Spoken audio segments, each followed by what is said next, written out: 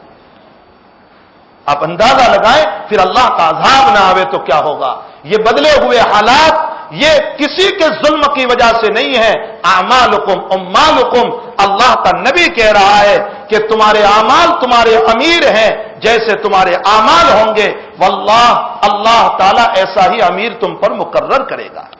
دنیا میں جو اس وقت ظلم کی فضا بنی ہوئی ہے, یہ ظلم کی فضا کسی کی لائی ہوئی نہیں ہے, یہ ہماری لائی ہوئی ہے. حضرت مرزا مظہر جان جانا رحمت اللہ علیہ کے پاس ایک صاحب تشریف, بلکہ کئی لوگ تشریف لائے اور فرمایا کہ حضرت یہ بادشاہ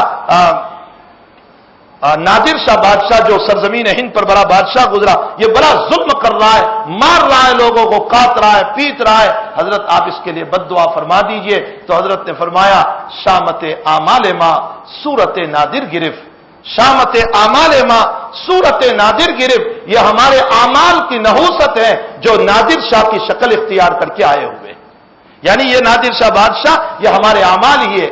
تو میرے بھائیوں ہمیں چاہیے کہ ہم مومن بننے والے بنیں, مومنانہ صفات اپنی زندگی میں لانے والے بنیں. اللہ کے حبیب پاک صلی اللہ علیہ وسلم اس مفسر روایت کے اندر میں صرف روایت کا ترجمہ کر دوں, فرمایا جب یہ بندہ غرور اور تکبر میں آ کر اللہ کی عبادت کو چھوڑتا ہے تو اللہ تعالیٰ کی ساری مخلوق کہتی ہے اللہ مجھے حکم دے میں اس کو غارت کر دوں, زمین کہتی ہے میں اپنے اندر لے لوں, آفتاب کہتا ہے میں جلا دوں, اور آسمان کہتا ہے میں اس پر گر پڑوں. ساری مخلوق ٹوٹنے کے لیے تیار ہے. اس موقع پر رب کریم سب کو جواب دیتا ہے اے میری مخلوق یہ تمہارا بندہ نہیں ہے, میرا بندہ ہے, اس کو میرے حوالے کرو. فرمایا جوانی پوری ہو گئی, کب تک جوانی رہنے والی؟ جوانی تو بہرحال ختم ہونے والی. جوانی ختم ہو گئی, چہرے پر نلکیاں پڑنے لگی, بیماریوں میں گھرنے لگا, کہیں ڈائبٹیز ہیں، کہیں ہارٹ کا مریض ہے، کہیں ہائی پریشر ہے، کہیں لو پریشر ہے، نہ معلوم کتنی بیماریوں میں اب چلنے لگا، پریشانیوں کی زندگیاں آنے لگی، اولاد کی وفاداریاں ختم ہونے لگی، دوستوں کی دوستیاں ٹوٹنے لگی۔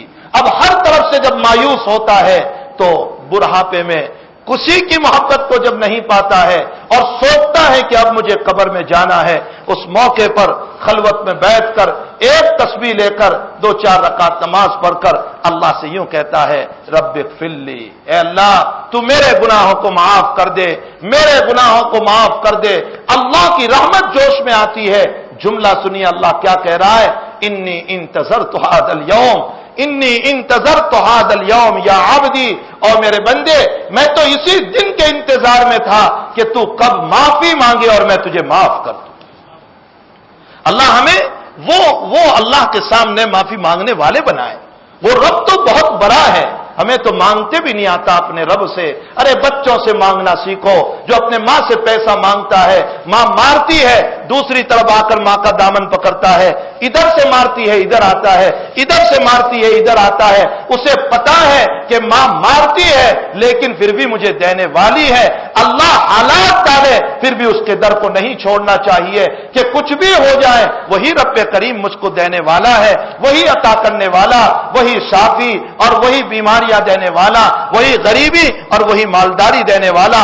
ابن قیم فرماتے ہیں میں بغداد کی گلیوں سے گزر رہا تھا، اہل اللہ چھوٹے چھوٹے واقعوں سے استدلال کیا کرتے ہیں، بغداد کی گلیوں سے گزر رہا تھا، ایک ماں نے اپنے بچے کو مارا اور مار کر مکان سے نکال دیا، نکل جا میرے مکان سے،